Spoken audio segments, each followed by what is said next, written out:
lang po ng 20 minutes ng inyong hapon. Papasko po, Merry Christmas. Ako po si Boy, and welcome to Family.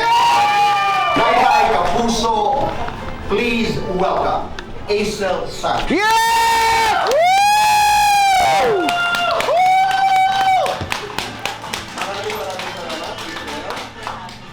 This is such a big, massive break na ibinigay sa'yo to play Elsa. Alam ng sambayanan na ako'y rabid, diehard Noranian. Acel, subukan mo nga kumbinsihin ako na panoorin ang isang himala. Una sa lahat, walang makakapantay o makakahigit na kahit sino man sa nag-iisang superstar at national artist ko na si Miss Nora Honor. I'm always asked, are you pressured? Of course I am pressured. Big shoes to fill to. Paano mo ito ginawa? Ang sabi ko, ito ay karakter na pinag-aralan. We stayed faithful to the script, but also unfaithful. Yun ang naging exactor ni Direk Pepe Jo.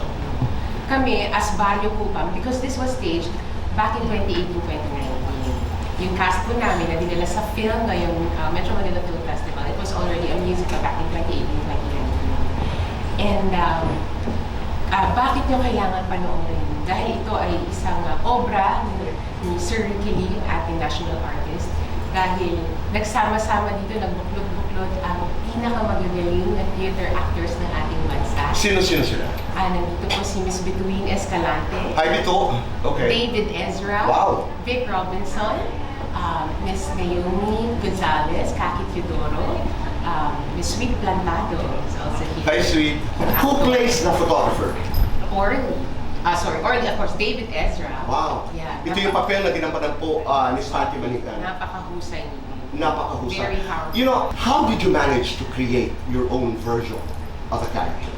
5 years ago, dumating kami sa entablado ng musikal. Ako, personally, Blanco, and really just studied the script. Doon kami nag-umpisa, and then slowly, we built the barrio. Kung ano yung pakikipag-ugnayan namin sa bawat karakter. Kasi hindi lang naman ito tungkol kay Elsa, ito'y tungkol sa isang komunidad na bumubuo ng barrio. And doon namin sinimulan kung ano talaga ang kwento niya, kung ano yung nakita niya, kung ano yung himala na gusto niyang i-share sa buong komunidad. Ito'y isang obra na dapat makita ng lahat ng Pilipino. You'll be proud to be Filipino if you see this film.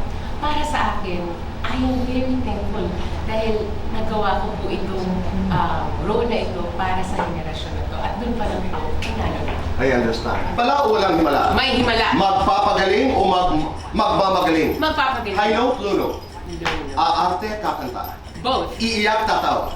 Both. Gigi, Elsa? Elsa. Singer na iniidolo mo? Nora Honor, Regine Velasquez, Jaya, Laning Sucha, Gary Lonchan, Singer na masarap ka duet? Masarap ka duet. Between Escalante. Artistang nanligaw sa'yo? Ito, boy! Artistang binasted mo? Wala po. Okay. Mark Zambrano sa umaga o Bart sa gabi? Buong araw. Kailan pinaka-clingy si Mark? Sa gabi. Kailan pinaka-hot si Mark? Buong araw. The lights on or lights off? Happiness or chocolates? Happiness. Best time for happiness? Every single minute. Completely. Ang himala ay? Ang himala ay nasa puso ng totoo. Totoong may himala.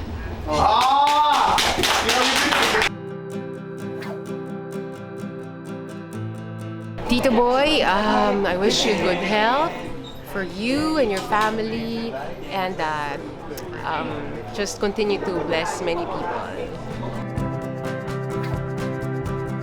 Mas nakakaba siya more than singing, but Tito Boy is just so lovely, and para ka talaga may kausap na kaibigan. Yeah.